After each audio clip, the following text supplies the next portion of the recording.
को सलाम करते हैं, हम ऐसे सलूट मारते हैं हम उसे।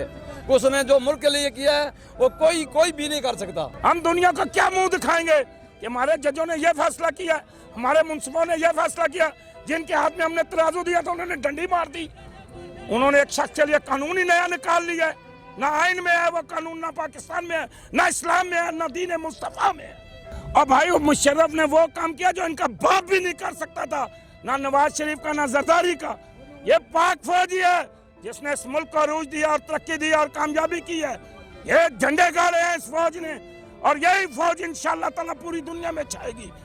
हम अपनी फौज को और हम अपना नुकसान, बिल्कुल बच्चा सही कह रहा है जी, छाई हुई है। 100% दुरुस्त है बात ये कि छाई हुई है पूरी दुनिया में, और इस फौज को माना जाता है। हमारी आप और हमारे सिर्फ आसिफ गफूर का मुकाबला करवा लें किसी इंडिया के जनरल से, और ये मेजर जनरल है, आप जनरल का मुकाबला करवा लें, कर नहीं सकते। उनकी जुर्रत नहीं है, उनके अंदर ताकत नहीं है, सांस नहीं है, उनकी टांगों में ताकत नहीं है। हमारा एक फौजी हो तो 1000 पे भारी है, और हमारा एक पठान हो तो 1 लाख जो है काफरों में भारी है। आप कैसी बात कर रहे हैं जी? ये नस्वार खा के मारेंगे इंशाअल्लाह ताला मोदी को। मुल्क का वो गद्दार नहीं है। आपको अल्लाह और उसके रसूल का वास्ता है जिसने इस मुल्क की 40 साल खिदमत की, जिसने जनरल जियाउल हक के दौर में खाने काबे पे दहशतगर्दों में ने कब्जा कर लिया, और जनरल मुशर्रफ कमांडो वहां जाता है अपनी टीम को लेके, वहां उसने खाने काबे को आजाद कराया। ये इल्जाम ना लगाएं कि वो गद्दार है। आप उसे कहें कानून शिकन है, उसने कानून में गलतियां की हैं, उससे और कोई जुर्म हो सकता है, लेकिन वो गद्दार नहीं है। वो गद्दार नहीं है इस कौम का, वो इस कौम का हीरो है, वो इस कौम का जानसार है, वो इस कौम का गाजी है। उसकी हम इज्जत करते हैं और एहतराम करते हैं। ये हमें दुख ना दे, ये हमें तकलीफ ना दे, ये हमें गम पहुंचता है। वो हमारा कोई रिश्तेदार नहीं है, लेकिन वो पाक फौज का हीरो है। उसने कारगिल इंडिया से ले लिया था, कारगिल पे हमारा कब्जा था, हमने कारगिल ले लिया था, लेकिन मुल्क के गद्दारों ने, मुल्क के दुश्मनों ने उन्हें फांसी लगाओ जिन्होंने कारगिल से फौज वापस बुलाई अमेरिका के कहने पे। ये तो हमारे मुल्क का महफूज था जी, ये हमारी बच्चियों का महफूज था, ये हमारे वतन का महफूज था, ये हमारी कौम का महफूज था, और उससे गद्दार कह रहे हो। गद्दार का लफ्ज ना इस्तेमाल करो, बाकी जो मर्जी करो, लेकिन गद्दार ना कहना। नहीं, अगर कानून चिकनी उन्होंने की है तो इसकी ये सजा कि उनकी लाश को 3 दिन डी चौक पर लटकाया जाए। और जी इंशाअल्लाह ताला कोई ऐसा जुल्म नहीं हो सकता पाकिस्तान की तारीख में। अगर लटकाना है तो कसूर वाले उन बच्चों को, कातिल को लटकाओ। अगर लटकाना चाहते हो तो शहबाज शरीफ को लटकाओ, जिसने 14 कत्ल किए हैं, जिसने बेगुनाह लोगों को मारा है, जिसने बेगुनाह लोगों को तकलीफ दी है, उसे कत्ल करो, उसे फांसी दो, उसे डी चौक में लटकाओ। ये कौम अपने जनरलों के लिए, अपनी पाक फौज के लिए जान का नजराना पेश करने वाली है। ये पाक फौज की इज्जत करती है, ये पाक फौज का एहतराम करती है। हम पाक फौज के साथ हैं। अगर किसी को फांसी देनी है, चौराहे में लटकाना है, तो रेमन डेविस को बुलाओ, उसे लटकाओ, ताकि कौम देखे कि कौम के दुश्मनों को सरेआम फांसी दी जा रही। हीरो को मत लटकाओ, हीरो के मतलब गद्दारी की तहमत न लगाओ। बाकी जो मर्जी करो, हमें कोई तराज नहीं है। और हमारे जो पाकिस्तान के जितने जनरल गुजरे हैं सबको सलाम पेश करते हैं। सारे बॉर्डरों पर रातें गुजारते रहे जी। जनरल रहील शरीफ ने बड़ी कुर्बानी दी है, जनरल जियाउल हक ने बड़ी कुर्बानी दी है जी। जनरल मिर्जा असलम बेग था, जनरल वहीद काकर था, जनरल आसिफ नवाज जंजुआ था। ये बड़े बड़े माशाल्लाह दिलेर और बहादुर जनरल थे जी। ये तो जनरल ही कमाल का जनरल था जी। इसके साथ बड़ा जुल्म हुआ है, और ये जो फैसला हुआ है इससे अवाम खुश नहीं है, अवाम परेशान है। मैं तो हैरान हूँ, मैं तो परेशान हूँ कि रेमन डेविस जैसा जिसने 5 कत्ल किए, उसे चौराहे पे किसी ने नहीं लटकाया जी, उसको डी चौक पे किसी ने नहीं लटकाया जी, उसे किसी ने फांसी नहीं दी जी। उसे तो बड़ी इज्जत और बड़े एहतराम से जहाज में बिठा के बाहर भेज दिया गया जी। वो जिन्होंने 14 कत्ल किए हैं जी, लाहौर में एक औरत हमला थी, उसके पेट में बच्चा था जी, उसको गोली मार दी गई जी। किसी ने इंसाफ नहीं दिया जी, किसी ने इंसाफ नहीं किया जी, किसी ने उसको फांसी नहीं लटकाया जी, किसी ने उसको सजा नहीं दी जी, किसी को डी चौक में नहीं लटकाया। और जो मुल्क की हिफाजत करने, वो जनाब जो बच्चों का कातिल है कसूर में, उसे किसी ने नहीं फांसी दी, वो जी सरेआम उसको नहीं लटकाया गया। लेकिन एक सिर्फ हमारी फौज, हमारा कमांडो, हमारे जनरल, हमारे फौजी, हमारे नौजवान जो सरहदों पे हिफाजत करते हैं सिर्फ उनका नाम चल रहा है जी। भाई उनको भी तो लाओ ना। ये नवाज शरीफ करोड़ों रुपए की जायदाद और पाकिस्तान का माल खा गया, किसी ने नहीं पूछा। जरदारी अरबों रुपए का माल खा गया, किसी ने नहीं पूछा। सिर्फ एक जनरल परवेज मुशर्रफ ही रह गया है जी कि उसे सजा दी है और उसको दी। ये बहुत जुल्म है जी, ये गलत फैसला हुआ है। ये मैं कहता हूँ ठीक है, अंदर खाने मार देते उसको, लेकिन आज इंडिया खुश हो रहा है जी, इंडिया जश्न मना रहा है जी। हमने 14 अगस्त सन 1947 को पाकिस्तान हासिल किया, इसलिए नहीं किया था कि इसके साथ, इसके जनरलों के साथ इस तरह होगा।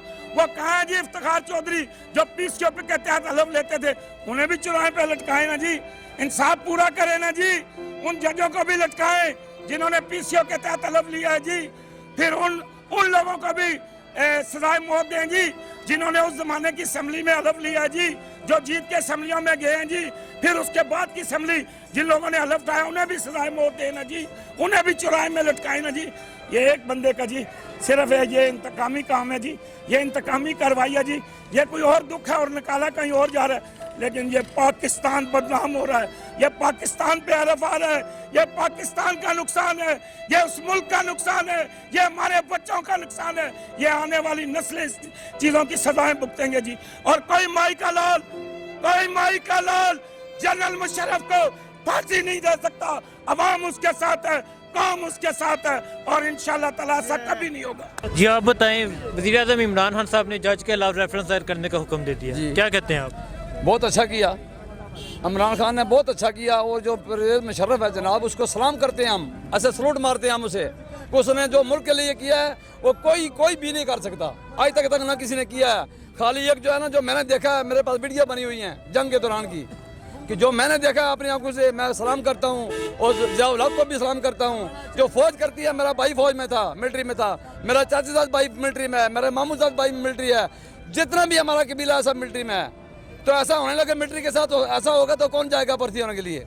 कौन खिदमत करेगा जो जाके पोस्ट में हिफाजत करेगा हमारे लोगों की, जो सिविलियन लोग हैं, जो बस्तियों में रहते हैं, जो खतरे में रहते हैं, ये फौजी हमारे हिफाजत करते हैं। जिसने इतने अरसा पाकिस्तान की खिदमत की है, उसको आज इनाम मिल रहा है, उसका इनाम मिल रहा है। उसके वो दिल नहीं है, उसके अंदर वो इंसान नहीं है। वो भी माँ का बेटा है, बाप का बेटा है, वो मुल्क का बेटा है। उसके साथ जो हो रहा है वो गलत हो रहा है, हम उस गलत के खिलाफ हैं। खुदा की कसम खा के कहता हूँ, मैं खिलाफ हूँ। मैं बिल्कुल, मेरे पास कुछ भी ना, मैं गाड़ी है ना, मैं कुछ है ना, मेरे को लालच चाहिए, लेकिन हम खिलाफ है इस बात के लिए। मुशर्रफ का हम सलाम करते हैं, खुदा की कसम खा के कहता हूँ।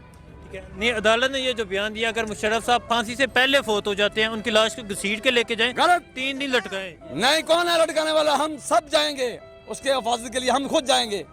कोई उसके साथ कोई ऐसा कुछ कर नहीं सकता।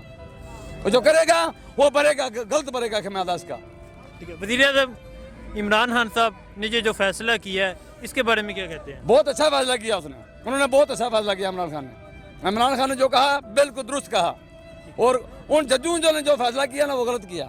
मुशर्रफ साहब किस मुल्क के लिए क्या हिदमात है? बहुत अच्छे खदमात में मैं देखता हूँ, मैं हर खबरें देखता रहता हूँ, अक्सर मैं खबरें देखता हूँ, और अच्छा कर रहे हैं जो कर रहे हैं। एक तरफ अदालत कह रही है मुशर्रफ साहब गद्दार हैं, दूसरी तरफ DGSPR जनरल आसिफ गफूर वो कह रहे हैं मुशर्रफ साहब गद्दार नहीं हो सकते, इन्होंने 40 साल इस मुल्क की खिदमत की है। आप क्या कहते हैं? जी, गद्दार तो नहीं कह सकते हम। जो मुसलमान है, जो पाकिस्तानी है, वो उसे गद्दार नहीं कह सकता। जो गद्दार कहेगा, जो जर्नल बाकी हैं, कौन फंस गया, उनको दुख नहीं होगा कि कल हमारे साथ भी हो सकता है। जनरल बाजवा का आज मैंने सुना है, इंटरव्यू थोड़ा बहुत सुना है, उन्होंने कहा गलत है, ये गलत है। तो कौन करे? जज साहब जाएंगे ये हिफाजत करने के लिए मुल्क की, वो तो घर भाग जाएंगे। तो ये फौज ही हमारे मुल्क को संभालती है। दिया जी इस कौम से हम एटमी कुव्वत रखते हैं जी। अब ये बात दुश्मनों को, हसदखोरों को जलते देखे।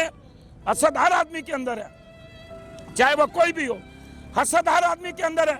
वो हसद से काफिर जो है ना, वो डरते हैं मुसलमानों के नाम से, वो मुसलमानों के नाम से दहशत खाते हैं, वो मुसलमानों के नाम से घबराते हैं, उनकी टांगे कांपती हैं, वो यूं लफ्ज़ उन पर तारी हो जाता है, हैबत आती है मुसलमान के नाम से।